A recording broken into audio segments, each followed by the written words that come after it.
Thank you for joining us once again, Calvario Youth. We are concluding our 3-week study on the Bad Word series. We had sin, we had iniquity, and now we're going to talk about transgression, which means pasha. And that's the Hebrew word for transgression. And it primarily means actually to break trust. And this particular one has a whole new meaning for me, especially when you're reading the Old Testament, and some of these words are probably very old, of antiquity. They're outdated. We don't use these type of words. But when you're reading the Old Testament and you kind of get an idea of God's plan for salvation and for the redemption of mankind, it takes on a whole new light. So guys, without further ado, enjoy the video. Most people assume the Bible has a lot to say about how messed up humans are, and that's true. It's also true that the Bible's vocabulary about this topic sounds odd to modern people, using words like sin, iniquity, or transgression. And so the Bible's perspective on the human condition is often ignored or treated as ancient and backwards. This is really unfortunate, because through these words, the biblical authors are offering us a deeply profound diagnosis of human nature. Iniquity refers to behavior that's crooked, while sin refers to moral failure. And transgression, this is a fascinating word that you for sure haven't used in conversation recently. So let's focus on it for a few minutes. In Old Testament Hebrew, the noun is pesha, and the verb is pasha. In the New Testament, the Greek word is paraptoma. They're usually translated as transgression, sometimes as rebellion, and in older translations as trespass. These words refer to ways that people violate the trust of others. Pesha describes the betrayal of a relationship, and since there are many kinds of relationships, a lot of different behaviors can be called pesha. Like if two nations are in a relationship, we would call that a treaty. And pasha would describe the breaking of that agreement. Like in the biblical book of 2 Kings, we read, after the death of King Ahab, Moab pasha'd with Israel. Now, this is usually translated, Moab rebelled against Israel. But in biblical Hebrew, you don't pasha against someone, you pasha with them. That is, you break trust with that person. The same idea appears in an Old Testament law about theft. If an Israelite is away on a trip and somebody sneaks into their house and steals something, that's robbery. But if the thief was your neighbor, it's pesha, because there's someone you should be able to trust. Or there's a story about Jacob running away from Laban, his uncle. Laban accuses Jacob of stealing some idol statues. He searches all of Jacob's belongings, and he finds nothing. So Jacob shouts, "What is my pesha? How have I violated your trust?" But the sad irony is that the statues were stolen by Jacob's wife, who is Laban's own daughter. Talk about breaking trust. So pesha involves one person or group violating a relationship of trust with another. And this is a really common word in the Bible because it's one long story about a broken relationship between God and the Israelites.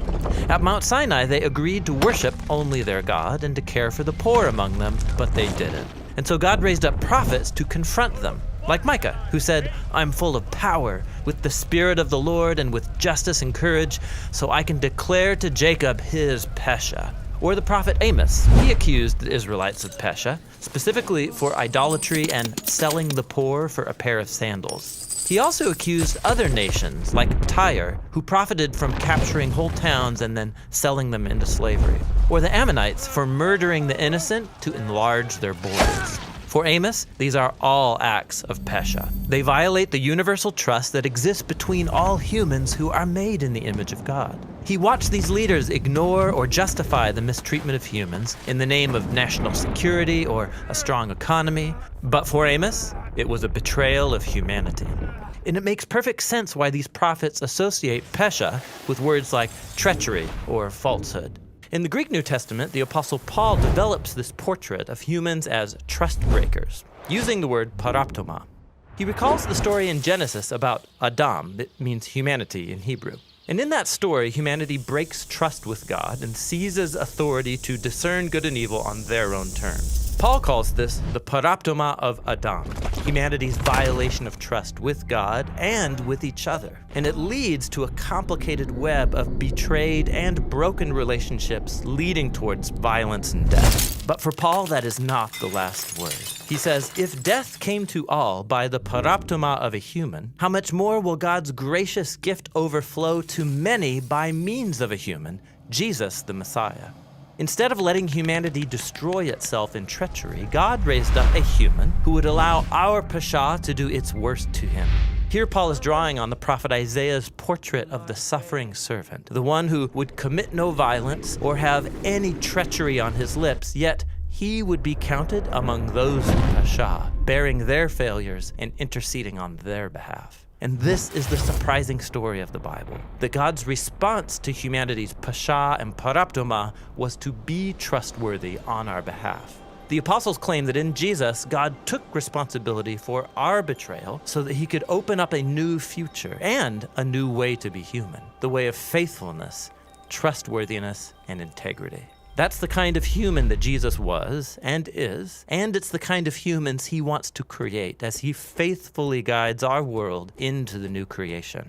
And that's the fascinating story behind our biblical words for transgression.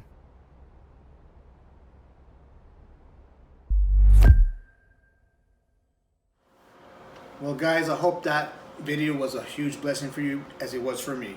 I've learned a lot, so much from these last 3 series, especially sin, inequity, and transgression, and the deeper meaning that the Lord has shown us. What I liked about it is that now I can't look at the Old Testament in the way I used to, because now it shows us how God views sin and his redemption plan for us all along. It was a huge study. I loved the study. It was really good, and I hope it was for you. And what it reminds me of is the ermine. The ermine is a little weasel, little stout that sheds its fur. It has brown fur in colder climates, and it sheds it during the time when the winter comes, and it grows this beautiful white coat. It's really soft, and people prize for its fur.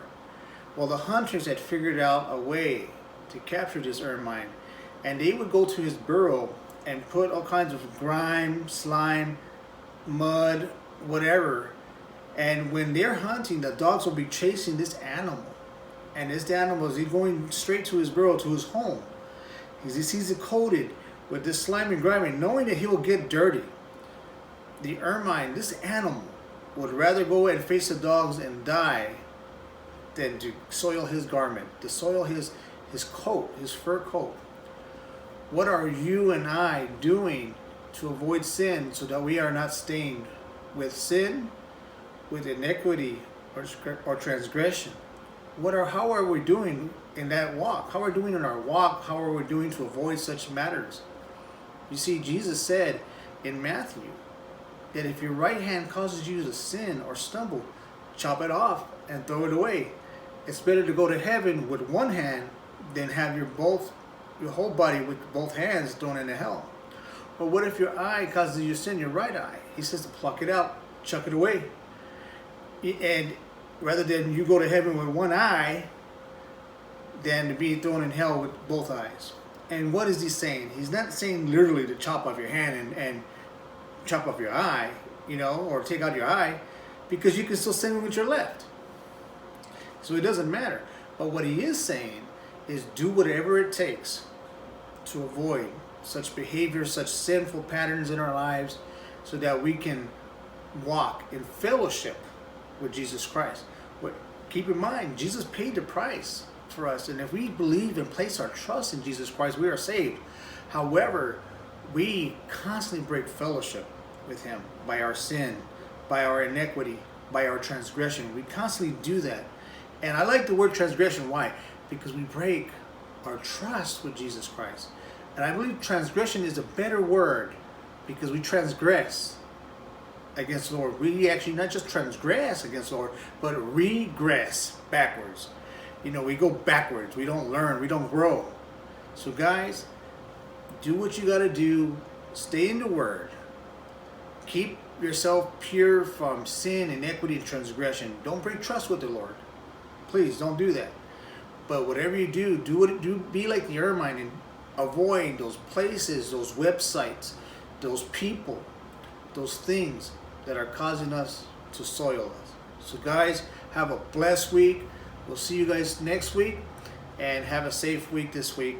Keep in mind, I want to let you guys know that we are praying for you, and we're just praying to meet soon. God bless you guys.